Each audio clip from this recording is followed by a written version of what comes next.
What's up, everybody, and welcome back to another episode of Rolling Reggie's Roundup. Today, we are going to be talking about all the games that I played in the month of May. Before we get started, I want you to comment below some of the games that hit your table this month, and let's see if there's any crossover. Here we go. We're going to start, as we always do, with the stats. I'm going to put them up on screen here. I got 54 plays of 32 unique games, and 8 of those games were new to me. So I would call that a certified analog AF month. So really exciting for me. I got to have some friends over one weekend, and I hosted here, and the whole plan was to play in our garage because I live in a townhome, but my wife decided to vacate the premises, and so we ended up getting to just play in the living room. But regardless, we called the weekend Garage Con, the first annual one. So I want to attribute a lot of my analog gaming to that weekend, and we'll go over some of those specific plays then, but that is really why I was able to get so many in. So that was really exciting. So the first section we're going to talk about are games that are new to my collection. One I talked about extensively in my most recent video, the Gateway Games video, Starry Night Sky. Go check that out up here. But I did get 2 new games that I purchased myself that were not review copies from Amazon. Number 1 is Azul Mini. I mean, look at this. I've never had any version of Azul. There's many, many ones, but this whole thing is this little box. I'm going to play some music here. Check this out.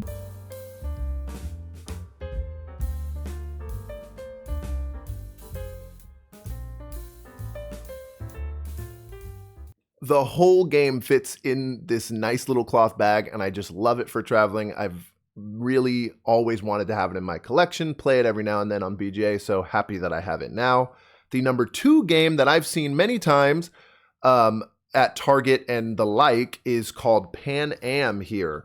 So you'll see it, big box game, 60 minutes or so, but it's like a $20 game, and I've heard good things on a podcast recently, and so I snagged it on Amazon. I typically like to support my friendly local game stores, and you should too, but sometimes you just can't pass up a great deal, so I'm excited to play that. I think my friends will really enjoy this one. So my coworker and I have been sneaking in some games during our lunch breaks about once a week, and he has brought a game for us to play called Radlands, and I've been really keen on trying this game. It is a nice small box battler, I would call it, like one-on-one, and you are protecting 3 camps in front of you with people that you get to play down. It is a post-apocalyptic theme with this vibrant pink blue color palette. The art is just amazing from Roxley Games and the publishing. But what I really love about it is that the resource that you are using in the game is water. And so you have to be really tactical of when you use your water, and I need some water. You have to be very careful about when you use your water, and you can also just completely junk cards for a resource or an action in the top left corner. So I love dual purpose cards. It is a sneakily really tactical game, and I would love to have it in my collection. I just think my wife doesn't really like one-on-one duels as much. So it's been really nice to play this with someone who's kind of like a Magic the Gathering guy. So he picked it up really quick, and I was really excited to learn from him and play against him. The second new game I would like to talk about is Tucano, and this is a cute little small box game with open drafting and set collection, and it's got the toucan on the front. And after playing it, it's definitely a fruit-themed game disguised as a bird-themed game. There's a lot of really unique-looking fruits, from starfruit and lychee and limes and pineapple and all this, and each of them has a totally unique scoring objective where it might give you negative points or 0 points, but some of them, if you collect 4, you get 20 points. It's really exciting to see all the different ways you can score. The toucans are special powers, and one of them allows you to steal cards, one of them allows you to gift a card, typically one of the negative point scoring cards, and the third toucan allows you to flip all your cards face down, and then they are secure. But you also cannot go back and look at those cards and remember what you were going for. So I really like that little interesting decision point. But the gameplay is just 3 columns of cards, and you must pick one of the 3 each turn. So playing at 2-player, it can be really cutthroat, leaving a bad column for your opponent. But I've really enjoyed it, and I'm really excited to take this traveling. I think it will be a perfect small box game to bring on vacations and trips. So that is Tucano. The final new game I want to talk about is from Stonemaier Games, and that is Scythe. One of my good friends was able to bring this for GarageCon. He got it at Christmas and has not been able to play it until this month of May, so that was really exciting. It is just straight up a board gamer's game. I love how much the production is just so beautiful. The minis and all the little wooden pieces and the dual layer boards are just so great. And I just don't think Stonemaier Games misses anymore. I've played Viticulture, Wingspan, Libertalia, and now Scythe, and I just love it. As an aside, my wife says Scythe, and I say Scythe. I don't know who's right. Jamie Stagmeyer seems to say Scythe, so that's what I'm going to say, but I want you to comment below and tell me which one of us is correct. The game really blends that Euro, scoring a bunch of points at the end of the game, going for public objectives, resource management, and then also battling on a board with hexes and minis and mechs. And so I just loved that blend. And for me personally, I picked it up really quick because I've played Disney Villainous a handful of times, and they completely were inspired by the action selection of Scythe, so it was really cool to see. I loved it so much. I cannot give enough praise. I want to play it more, want to play with more expansions before I would put it, in my top 20 or something, but I was really impressed with my first play, and that is Scythe. Next, I'm going to talk about the 3 games that I played the most this month, and number 1 is Starry Night Sky. Now, this is a game I've compared to Ticket to Ride, and I really think it is a great introductory game that is super inviting, especially with the board and the components and how beautiful the box is. This will bring people into the hobby, and that is what I'm always looking for. I did get a review copy from Buffalo Games, and so I just wanted to play it at as many player counts as I could, and so I played a ton of it this month and just kept enjoying it every single play and trying to do a little bit of different strategies and learning how to be more and more efficient with it. I think this is going to be a big hit when it gets in a lot of people's hands later this year. I also played a lot of Everdell this month, and this game has always been on my radar. I got to play it back in January when the Complete Edition came out as my first real-life play, and so I got to kind of test it out back then. But now I have my own copy, and I also bought it on Steam. I really like this digital implementation. It actually won the Golden Geek for Best App of the Year, and I gotta say it's really beautiful and gives it that unique digital spin that kind of feels like a video game, but it really does the game justice.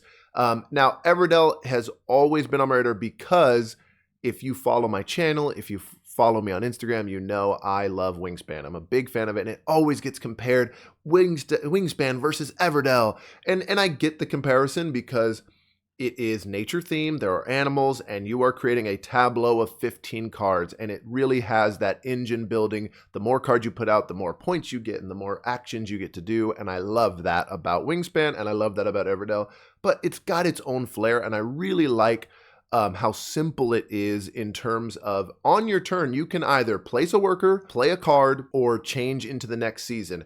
And as someone who plays a lot of Viticulture as well, I'm used to everyone moving into the seasons together, but you can move ahead into the next season and I can still be hanging out in spring. And I thought that was really cool to see how that worked. And then I love the combos of cards being able to play a critter for free if you have the construction in your tableau already. So many great things. I want to just try it over and over again. I just cannot wait to play the expansions. A game that I enjoy the base game of having a lot of expansions is Dangerous. So I've done my research and I think I'm going to pick up Belfair and New Leaf are the 2 that I think will be the ones I want.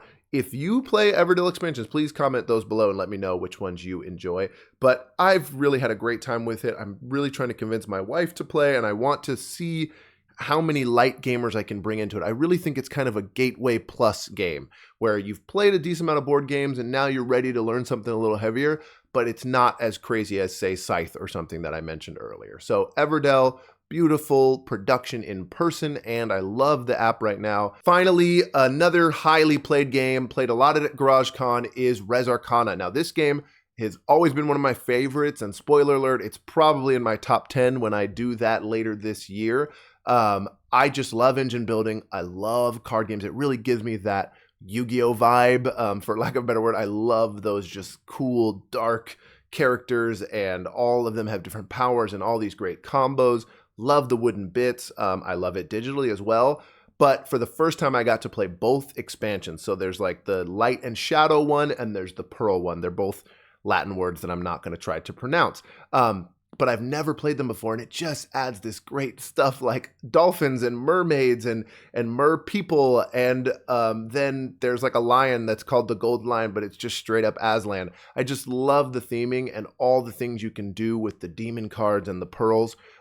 It shot up even more on my love list, and I just cannot wait to have both expansions in my collection. I got to play a borrowed copy, and so I am just a big fan. Res Arcana has always been one of my favorites, but I can't express how much a good expansion gives me so much joy when I have a game I already like and my shelf is already packed to the brim. Getting an expansion and being able to fit all those expansion pieces in the box is just something I really, really appreciate with games. So that was Res Arcana this month. Finally, we're going to end with my virtual plays. I've been making a lot of friends through social media and playing with people on Board Game Arena. I also have some friends in my life that play online as well and live far away, so I tend to play a lot of virtual games, and so I always want to highlight some of the new ones I've been trying.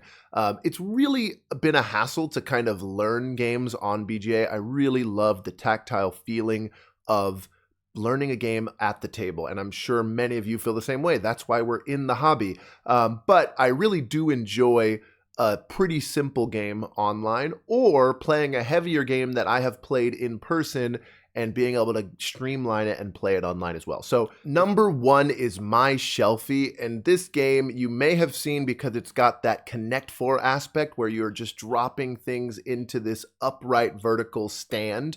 So I think right away that's going to draw people in, and I do want to play it in real life just for that. It is a Phil Walker Harding design, praise be to PWH. I love all of his games, and he's got that same signature mechanic of racing to complete an objective, and the first person who does that gets the most points, say 8, and the next would get 6, and the next would get 4. I just love how he slips that into all his games, and it is so quick to play and quick to teach, so I think this is gonna be a pretty staple gateway game going forward. But all the different tiles that you're placing into your bookshelf are books, trophies, cats, something else, and board games, and it's just so great to see that in there and to have all these different colors and try to line them up the best you can. So I'm really excited to see this in real life, in person, but I have been really enjoying this one on BGA. And as a sweet tooth, I have to shout out another game that my friend introduced me to called Go Nuts for Donuts, and it's a very simple small box card game, it seems like, in real life. But what I really like about it is everyone gets 5 bid cards, just numbers 1 through 5. And then the donuts are going to be cycling through. And to draft, you just place a card face down. And if I want the 2 donut, I get the 2 donut, unless someone else matched me by putting the number 2. And then that donut gets discarded and nobody gets it. And each of the donuts has a different scoring mechanic, very similar to Tucano. And they're all different scorings that could be negative. They might have a power with them. And you're just trying to get the most points by collecting the most donuts. So if you go for the really, really powerful donut, you might both discard it, or you just go for like nickel and dime some of these smaller ones that nobody's bidding on.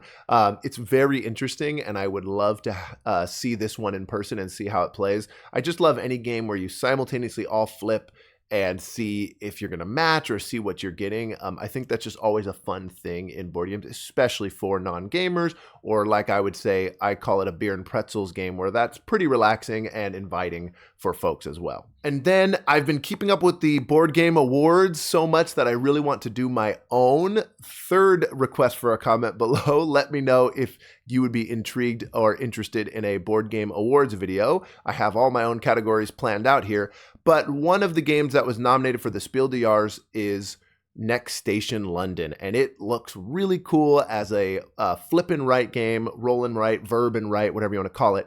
Very colorful, color pencils, and you're just using you're just creating underground tunnels throughout the city of London, and you're doing that by drawing lines based on the card that is flipped. And it is just such a simple, straightforward game, and the map is the same every time, and yet each time I play, I'm like trying to do totally different strategies, and there's different scoring objectives.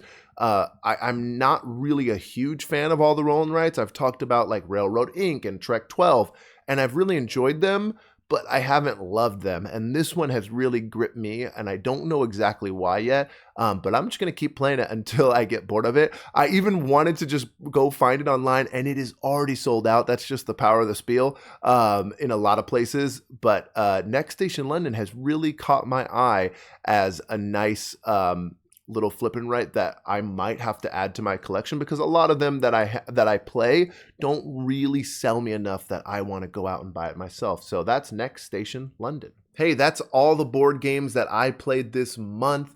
Thank you so much for making it this far, and thank you for watching and commenting and liking. I really want to give a shout out to all of you who've been sharing this in Discords and on Twitter and Instagram. I really cannot thank you enough. It's been so awesome to see the Gateway Games video get some more traction, and I really, really appreciate it. I have so much fun making these videos and coming up with ideas and talking about this hobby that we all love. And so I just want to say one more time, thank you, and I will see you in the next one.